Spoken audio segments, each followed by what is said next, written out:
Putri memblokir saya setelah perceraian tanpa mendengarkan sisi cerita saya. Sekarang menghubungi saya, 8 tahun kemudian, untuk mendapatkan warisan saya. Saya, pria berusia 54 tahun, bercerai dari istri saya, wanita berusia 48 tahun, 8 tahun yang lalu dan putri saya, wanita berusia 28 tahun, memutus semua kontak dengan saya dan memilih pihak ibunya tanpa pernah bertanya bagaimana perasaan saya. Meskipun perceraian saya hampir 1 dekade yang lalu, saya butuh waktu yang cukup lama untuk menerima bagaimana segalanya berakhir dan membuat perdamaian dengan hidup saya. Ini sebagian karena mantan istri saya mencoba sepenuhnya menghancurkan reputasi saya, tetapi terutama karena saya benar-benar mencintai putri saya, dan sepenuhnya dikecualikan dari hidupnya lebih sulit daripada hal lainnya.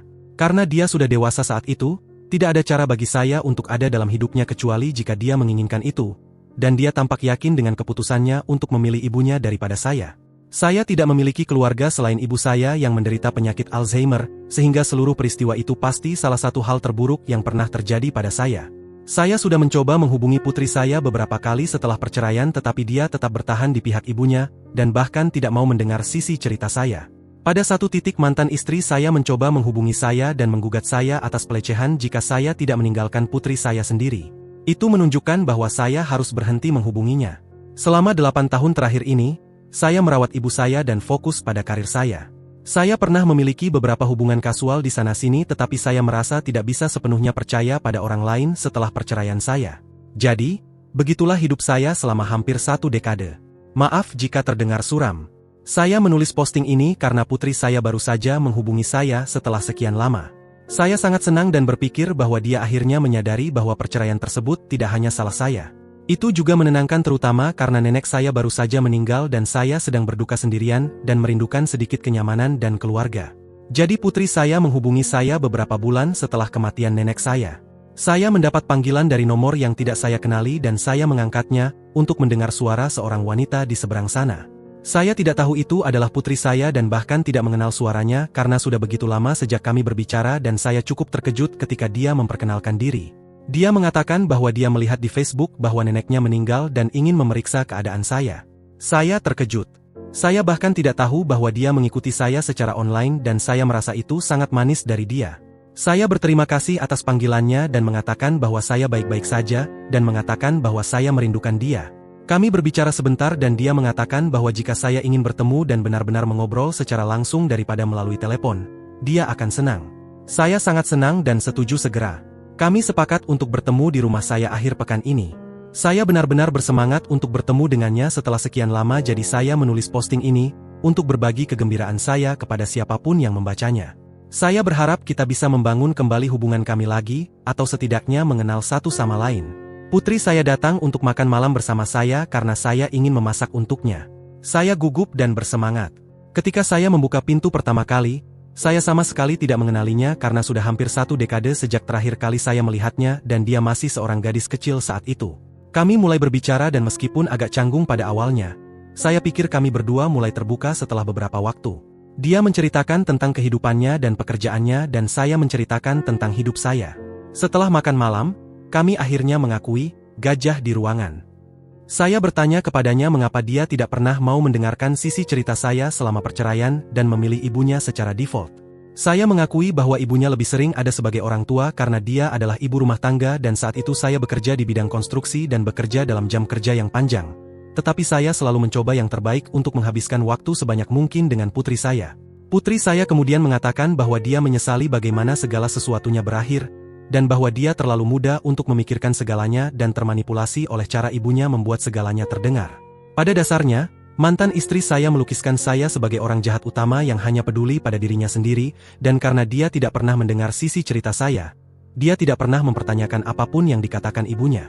Kami berbicara sedikit lebih lanjut tentang hal ini dan semuanya berjalan dengan baik sampai akhirnya dia mengungkapkan alasan mengapa dia ada di sana. Kami sudah berbicara selama berjam-jam pada saat itu ketika saya bertanya kepadanya apa yang membuatnya menghubungi saya setelah sekian lama. Dia terlihat agak tidak nyaman dan saya memberitahunya bahwa dia bisa jujur dengan saya. Nah, kemudian dia mengatakan bahwa dia benar-benar telah mengikuti saya melalui Facebook dan ketika dia mengetahui bahwa neneknya meninggal, dia berpikir pengacara akan menghubunginya mengenai warisannya, dan ketika tidak ada yang melakukannya, dia berpikir bahwa dia seharusnya menghubungi saya secara pribadi. Dia mengatakan bahwa dia ingin memberi saya waktu dan ruang untuk berduka tetapi baru saja bertunangan dan benar-benar butuh uang untuk membantu dengan biaya pernikahan. Rasanya seperti ditampar di perut. Sejujurnya, saya pikir setelah sekian tahun doa saya terjawab dan saya bisa memiliki keluarga lagi tetapi ternyata dia tidak pernah peduli padaku dari awal dan semua ini hanyalah cara baginya untuk mendapatkan warisan. Hal lucu adalah bahwa itu bukan warisannya. Secara hukum semuanya milik saya. Dan jika saja dia bukan putri yang buruk bagi saya, dia pasti akan mendapatkan sebagian besar, jika tidak semua. Saya tinggal di rumah saya sendiri, tidak memiliki hobi mahal, dan sebagian besar membeli pakaian saya dari Target. Bahkan jika warisan tidak dipertanyakan pada awalnya, saya tidak akan keberatan membantu dengan biaya pernikahannya sama sekali jika dia sudah menghubungi saya dengan sopan daripada mencoba memanfaatkan saya dan hanya peduli tentang warisan. Semua pikiran ini melintas di kepalaku pada saat yang bersamaan. Saya Someho tetap tenang dan bertanya kepadanya apakah itu yang dia inginkan. Dia sangat defensif dan mengatakan bahwa warisan adalah urutan kedua dan tujuan sebenarnya adalah untuk berhubungan dengan saya dan dia tidak akan pernah memaafkan dirinya sendiri jika tidak menghubungi saya saat neneknya masih hidup. Dia mengatakan bahwa dia ingin menghubungi selama bertahun-tahun tetapi tidak pernah memiliki keberanian untuk melakukannya karena dia pikir saya tidak akan pernah memaafkannya karena mengusirnya tanpa penjelasan dan bahwa dia juga termanipulasi oleh ibunya. Tetapi saya bisa melihat dari ekspresi panik di wajahnya bahwa dia hanya mencoba meredakan situasi agar saya bisa memaafkannya dan saya bertanya-tanya apakah dia hanya setelah uang. Saya bertanya kepadanya bagaimana dia tahu dia memiliki warisan dan dia mengatakan bahwa beberapa tahun sebelum perceraian dia mengunjungi ibu saya yang sudah meninggal dan dia mengatakan bahwa dia ingin dia mewarisi semua yang ditinggalkan oleh ayah saya, yang sudah meninggal beberapa tahun yang lalu, karena dia adalah cucu satu-satunya dalam keluarga. Saya tidak memiliki saudara dan pada saat itu pernikahan saya baik-baik saja sehingga saya mengerti mengapa ibu saya mungkin mengatakan hal itu kepada putri saya. Saya pikir jika perceraian tidak pernah terjadi atau putri saya tidak meninggalkan saya selama bertahun-tahun setelah perceraian, uang itu akan menjadi miliknya seperti yang sudah saya sebutkan. Tetapi pemikiran bahwa dia hanya peduli tentang uang dan memberi saya harapan palsu benar-benar menyakitkan. Saya sangat terpukul tetapi berusaha sebaik mungkin untuk tidak memberitahunya. Pada saat itu saya berpikir satu-satunya cara untuk menguji niat putri saya adalah melihat bagaimana dia akan bereaksi jika saya memberitahunya bahwa tidak ada uang yang bisa diwarisi. Saya bertanya kepadanya berapa banyak yang dia harapkan dari warisan dan dia memberikan perkiraan yang cukup bagus. Saya bisa melihat bahwa ada perencanaan yang masuk ke dalam hal ini. Saya kemudian mengatakan kepadanya bahwa saya minta maaf karena mengecewakannya tetapi bahwa neneknya sebenarnya meninggalkan segalanya kepada saya bertahun-tahun yang lalu, dan saya berencana menggunakan uang itu untuk memulai bisnis sehingga saya tidak bisa membantunya. Saya menawarkan untuk membantunya dengan biaya pernikahan dengan uang saya sendiri dengan menawarkan beberapa ribu dolar untuk biaya pernikahan. Kekecewaan di wajahnya membuktikan ketakutan terburuk saya. Dia mengatakan bahwa dia menghargai tawarannya tetapi sebagai cucu tunggal, dia pantas mendapatkan setidaknya sebagian dari warisan karena itu uang neneknya yang ditawarkan kepadanya. Saya mengatakan kepadanya bahwa saya berharap bisa membantunya tetapi keputusan saya sudah final, dan tidak ada yang bisa saya lakukan untuknya jika dia tidak puas dengan uang yang saya tawarkan. Wajahnya memerah sepenuhnya dan dia mulai marah secara terlihat. Dia meminta saya untuk mempertimbangkan keputusan saya lagi tetapi saya mengulangi bahwa saya akan tetap pada apa yang menurut saya benar. Dan itulah saat dia menunjukkan warna sejatinya dan mengatakan sesuatu yang mengkonfirmasi semua keraguan saya tentang niat sebenarnya. Dia mengatakan kepadaku bahwa dia seharusnya tahu bahwa saya akan selalu menjadi orang yang egois seperti yang ibunya katakan dan dia senang saya sendiri dalam hidup. Saya melihatnya dengan rasa jijik yang hampir tidak tertahankan. Katanya menyakitkan, tetapi pada saat itu saya sudah tahu apa yang harus saya harapkan. Saya tidak mengharapkan dia menjadi sejujurnya dengan sangat cepat. Itulah yang saya tidak harapkan. Dia mulai mengatakan sesuatu lagi tetapi saya menghentikannya sebelum dia bisa berbicara. Saya mengatakan kepadanya bahwa saya seharusnya sudah tahu bahwa dia adalah anak ibunya dan bahwa satu-satunya alasan dia menghubungi siapapun adalah untuk meminta tolong. Saya juga mengatakan kepadanya bahwa menggunakan kenyataan bahwa saya sedang berduka atas kematian ibu saya untuk mencoba dan memanipulasi saya adalah menjijikkan, bahkan untuk orang seperti dirinya. Dia mencoba mengatakan sesuatu pada saat itu tetapi saya hanya tertawa di wajahnya dan mengatakan bahwa jika saja dia tidak pernah memblokir saya semua tahun itu lalu, dia akan mendapatkan pesan teks saya tentang neneknya dan mungkin akan mendapatkan sebagian besar, jika tidak semua, warisan. Kalimat itu memiliki efek yang saya inginkan. Dia terlihat sangat terkejut dan meminta saya apa yang saya maksud. Saya memberitahunya untuk membuka blokir saya di nomor lamanya sehingga saya bisa mengirimkan kembali semua pesan teks yang tidak pernah terkirim. Nah, dia pun melakukannya. Saya meneruskan semua pesan teks di mana saya memohonnya untuk mendengarkan saya dan bahkan memberitahunya bahwa neneknya didiagnosis dengan Alzheimer, dan saya ingin mereka bertemu sebelum dia benar-benar melupakan cucunya satu-satunya. Ini benar-benar benar. Karena di awal penyakitnya ibu saya sering menyebut putri saya dan meminta untuk bertemu dengannya. Saya ingat betapa hatiku hancur karena tidak bisa memenuhi keinginan itu. Dan sekarang anak yang tidak tahu terima kasih dan kejam ini meminta warisan. Untuk keberhasilan putri saya akan mengakui bahwa dia terlihat malu setelah membaca semua pesan tersebut. Dia meminta maaf kepada saya tetapi mengatakan bahwa melihat pesan-pesan itu, jelas bahwa neneknya ingin dia mendapatkan bagian warisan dan tidak adil bagi saya untuk menghukumnya seperti ini. Dia mengatakan bahwa dia masih muda dan tidak tahu yang lebih baik selama perceraian, atau sebaliknya dia pasti akan menangani segala sesuatunya dengan baik. Dia juga mengatakan bahwa dia benar-benar ingin membangun kembali hubungan kami, dan jika saya memilih untuk egois sekarang dia tidak akan merasa nyaman untuk melanjutkan hubungan kami. Saya mengatakan kepadanya bahwa jika uang adalah hal yang menentukan untuknya, mungkin lebih baik jika kami sama sekali tidak memiliki hubungan. Saya ingin percaya padanya ketika dia mengatakan semua itu tentang membangun kembali hubungan kami. Saya benar-benar ingin percaya tetapi pada saat itu, saya tidak bisa. Saya memberitahunya bahwa saya akan mempertimbangkan memberi hubungan kami kesempatan lain tetapi warisan sudah tidak bisa dibahas. Dia melihat saya dengan kebencian murni dan meninggalkan rumah saya. Saya tidak mencoba menghentikannya sama sekali. Sejak saat itu saya telah berbicara dengan beberapa teman saya. Sebagian besar dari mereka setuju bahwa saya telah melakukan hal yang benar. Tetapi salah satu teman terdekat saya mengatakan bahwa karena saya sebenarnya tidak peduli tentang uang, saya seharusnya lupakan saja dan biarkan putri saya memiliki setidaknya sebagian dari itu jika itu berarti memiliki keluarga dalam hidup saya. Saya tidak setuju dengan ini. Tetapi sejak dia mengatakannya, saya tidak bisa melupakan itu dari pikiran saya. Haruskah saya memberikan sebagian dari warisan saya kepada putri saya? Update 1 Hai, posting ini mendapat lebih banyak tanggapan daripada yang saya kira. Terima kasih atas saran dan pendapat Anda, itu memberi saya perspektif yang saya butuhkan. Saya kira saya akan mulai dengan menjawab pertanyaan yang paling umum. Apa yang terjadi selama perceraian saya? Saya belum pernah berbicara tentang itu selama bertahun-tahun. Tetapi saya kira tidak akan menyakiti lagi. Jadi istri saya dan saya menikah selama 23 tahun. Anda akan berpikir setelah semua tahun itu dia tidak akan mampu menusuk saya di belakang. Tetapi dia melakukannya. Saya benar-benar tidak ingin masuk ke detail. Tetapi saya menemukan bahwa dia berselingkuh dengan beberapa pria. Ternyata, itu sudah terjadi selama bertahun-tahun sebelum akhirnya saya mengetahui. Ketika saya mengetahui, saya benar-benar hancur. Saya tidak tahu bagaimana menghadapinya jadi saya mulai minum berat dan tidur dengan siapapun juga. Saya hampir menghancurkan hidup saya.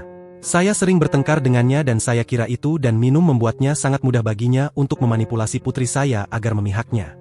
Setelah hampir setahun hidup seperti itu dan terpisah, akhirnya kami menghadapi satu sama lain dan bercerai. Mantan istri saya dulu adalah jurnalis pada saat itu dan agak selebriti lokal. Dia menggunakan pengaruhnya untuk mencoba menghancurkan reputasi saya dan hampir berhasil.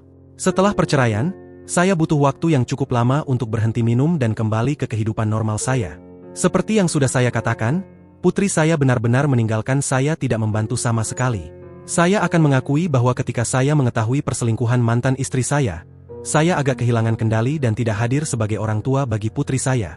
Bahkan selama waktu saya terpisah dan 1 tahun setelah perceraian, saya hampir selalu menyendiri dan tidak ada untuk putri saya. Tetapi begitu saya berhenti minum dan memperbaiki hidup saya, hal pertama yang saya lakukan adalah mencoba menghubunginya dan meminta maaf. Tetapi dia menolak mendengarkan dan memblokir saya di mana-mana. Saya pikir memberinya waktu akan berhasil dan dia akhirnya akan berbalik. Tetapi di sini kami sekarang, 8 tahun kemudian, hubungan kami hanya semakin buruk dari waktu ke waktu. Sekarang pertanyaan besar tentang warisan ibu saya. Secara teknis, uang itu milik ayah saya. Kedua kakek nenek saya adalah dokter dan mereka telah membeli properti di seluruh kota selama karir mereka. Sebagian besar disewakan dan menghasilkan banyak uang. Ayah meninggal ketika saya berusia 21 tahun dan meninggalkan semuanya kepada ibu. Semuanya tetap atas namanya selama pernikahan saya dan beberapa tahun setelah perceraian saya ketika kesehatannya masih baik. Setelah ibu meninggal, saya menerima semuanya sebagai pewaris tunggalnya. Mantan istri saya tidak menerima apapun dalam perceraian kecuali nafkah, hingga dia menikah lagi beberapa tahun yang lalu karena ibu saya yang memiliki semuanya pada saat itu. Jadi dengan keadaan seperti itu, putri saya bahkan tidak pernah mendekati memiliki sesuatu. Tentu saja dia tahu bahwa neneknya adalah pemilik rumah dan memiliki beberapa Airbnb. Tetapi saya tidak pernah menyentuh uang itu karena uang yang saya dapat dari bisnis konstruksi lama saya lebih dari cukup untuk hidup nyaman. Saya harap saya telah menjawab semua pertanyaan Anda. Selain itu, putri saya belum menghubungi saya setelah malam itu dan saya rasa dia tidak akan melakukannya. Jujur saja, saya pikir dia sudah cukup jelas bahwa dia hanya melakukan pertunjukan ini untuk warisan dan sekarang itu sudah tidak mungkin. Saya tidak berharap akan melihatnya lagi. Saya akan berbohong jika mengatakan saya sama sekali tidak sedih tentang hal itu. Tetapi pada titik ini, saya tahu jangan berharap terlalu banyak dari orang. Siapapun mereka. Jadi begitulah kira-kira. Terima kasih kepada semua Anda yang telah memberikan dukungan. Saya menghargainya. Saya juga pikir mungkin sudah waktunya bagi saya untuk mencoba kembali berkencan dan menemukan teman sebagai gantinya untuk mengharapkan hantu dari masa lalu datang kembali. Update 2, sudah cukup seminggu teman-teman. Saya pikir itu akan menjadi pembaruan terakhir dan satu-satunya saya tetapi kira hidup mempunyai rencana lain. Jadi, saya baru saja pulang dari kerja dan sedang mempertimbangkan untuk pergi bersama beberapa teman ketika bel berdering. Saya tidak mengharapkan ada yang datang tapi saya membuka pintu dan di situ dia berdiri. Mimpi buruk terbesar saya. Dia telah mengubah rambutnya dan kehilangan beberapa berat badan sehingga saya butuh beberapa detik untuk mengenalinya tetapi sulit untuk melupakan seseorang yang telah bersama Anda selama puluhan tahun. Melihatnya benar-benar mengejutkan, bisa dikatakan. Saya tidak tahu harus berkata apa jadi saya hanya berdiri di sana dengan canggung. Dia kemudian bertanya apakah saya punya waktu untuk membicarakan beberapa hal. Saya ragu tetapi tidak ingin dia berdiri di depan pintu jadi saya mengundangnya masuk. Itu memang sangat canggung, seperti yang mungkin Anda bayangkan. Kami melakukan percakapan kecil tentang ini dan itu dan kemudian dia mengatakan bahwa dia mengerti bahwa ini agak aneh tetapi ada beberapa hal yang perlu dia katakan kepada saya. Saya memintanya untuk melanjutkan dan dia mengatakan bahwa putri kami menghubunginya dan memberitahu tentang warisan. Saya pikir saya agak mengira hal itu akan terjadi. Mengapa lagi dia perlu berbicara dengan saya setelah semua tahun itu? Bagaimanapun, dia mengatakan bahwa dia mengerti bahwa perceraian benar-benar sulit bagi saya dan bahwa dia membawa hal-hal lebih jauh daripada yang seharusnya. Saya hanya mendengus pada itu, tetapi dia mengabaikan reaksi saya. Dia kemudian mengatakan bahwa saya tidak seharusnya menghukum putri saya atas apa yang terjadi antara kami berdua. Dia mengatakan beberapa hal yang sama seperti yang dikatakan putri saya. Seperti dia sangat muda saat perceraian dan bagaimana saya tidak boleh merasa kesal kepadanya karena memilih ibunya daripada saya. Saya menghentikannya di titik itu dan mengatakan bahwa saya tidak memiliki rasa kesal terhadap siapapun lagi dan bahwa bahkan jika saya masih memendam kemarahan, itu tidak akan ditujukan kepada putri kami. Saya mengatakan bahwa saya terluka karena menyadari bahwa setelah semua tahun itu, dia hanya memikirkan untuk menghubungi ayahnya karena ada kemungkinan mendapatkan beberapa uang darinya. Saya mengatakan hal yang sama kepada putri saya, bahwa jika dia punya sopan santun untuk mencoba terhubung lebih awal, dia akan mendapatkan warisan. Mantan istri saya mencoba mempertahankan diri tetapi saya memberitahunya bahwa keputusan saya sudah final dan jika mereka hanya akan berputar-putar tentang satu hal ini, mereka hanya membuang waktu semua orang. Saya mengatakan bahwa saya punya rencana dan jika tidak ada hal lain yang perlu dibahas, dia sebaiknya pergi. Dia mengangguk dan meminta maaf karena mengganggu saya dan saya katakan bahwa tidak perlu dan dia pergi. Setelah dia pergi, saya hanya duduk di sana dengan tidak percaya. Saya tidak pernah mengharapkan akan pernah melihatnya lagi, apalagi melakukan percakapan di rumah saya. Itu aneh dan memunculkan banyak kenangan lama yang sebaiknya tidak pernah saya pikirkan lagi. Saya pergi bersama teman-teman saya dan mencoba melupakan semuanya. Jadi ya, itulah yang terjadi dan saya perlu menyampaikannya karena terima kasih telah membaca sampai sejauh ini jika Anda masih di sini. Update 3. Saya memiliki pembaruan lain untuk Anda semua. Jadi sore tadi saya sedang bekerja ketika saya mendapat panggilan dari putri saya. Saya memikirkan untuk tidak mengangkat tapi rasa ingin tahu berhasil pada saya dan saya mengangkat dan langsung memberitahunya bahwa jika ini tentang warisan maka saya benar-benar tidak berpikir ada gunanya kita berbicara. Dia mengatakan bahwa ada sesuatu yang ingin dia bicarakan. Saya memintanya untuk melanjutkan dan dia mengatakan bahwa dia sudah banyak memikirkan tentang apa yang terjadi dan merasa bahwa dia berhutang permintaan maaf kepada saya. Dia mengatakan bahwa dia mengerti bahwa dia seharusnya melakukan hal-hal dengan cara yang berbeda, dan bahwa jika saya bersedia memaafkannya, dan memberi hubungan kita kesempatan lain maka dia akan senang untuk mengundang saya ke pernikahannya. Saya benar-benar terkejut, bisa dikatakan. Saya bertanya kepadanya apakah dia yakin tentang hal itu dan dia mengatakannya dan bahwa saya bisa mengambil waktu untuk memikirkannya dan memberitahu dia apakah saya akan datang atau tidak. Saya mengatakan baik dan kami menutup panggilan. Saya benar-benar bingung sekarang. Sebagian dari saya sangat senang dengan pikiran untuk hadir di pernikahannya tetapi saya juga tidak bisa menghilangkan perasaan bahwa ini hanya cara baginya untuk berada di pihak saya dan akhirnya mendapatkan warisan. Di sisi lain, jika dia benar-benar tulus, saya tidak ingin merusak kesempatan saya untuk hadir dalam hidupnya. Jika saya menolak dan dia tidak pernah menghubungi lagi, saya tidak bisa menyalahkan dia sama sekali. Saya akan menghargai beberapa saran jika ada yang ingin membantu saya. Update 4. Saya telah memutuskan untuk pergi ke pernikahan. Banyak dari Anda mengatakan bahwa pergi ke pernikahan tidak akan memberikan kerugian apapun. Saya kira itu masuk akal. Tidak seperti saya harus melakukan sesuatu sebagai imbalan karena diundang ke pernikahan. Juga, tidak, saya tidak akan menjadi bagian dari pesta pernikahan. Saya hanya akan menjadi tamu. Saya merasa baik dengan itu karena saya mengerti bahwa melangkah dari seseorang yang tidak pernah berbicara dengan saya selama 8 tahun menjadi seseorang yang akan mengantarnya ke altar adalah lompatan yang besar. Saya benar-benar berharap ini menjadi awal dari bab baru, dan bahwa kami bisa membangun sesuatu yang berarti dari ini. Terima kasih kepada semua Anda yang telah mendengarkan dan memberikan saran. Saya menghargainya dan berharap Anda semua memberikan saya keberuntungan.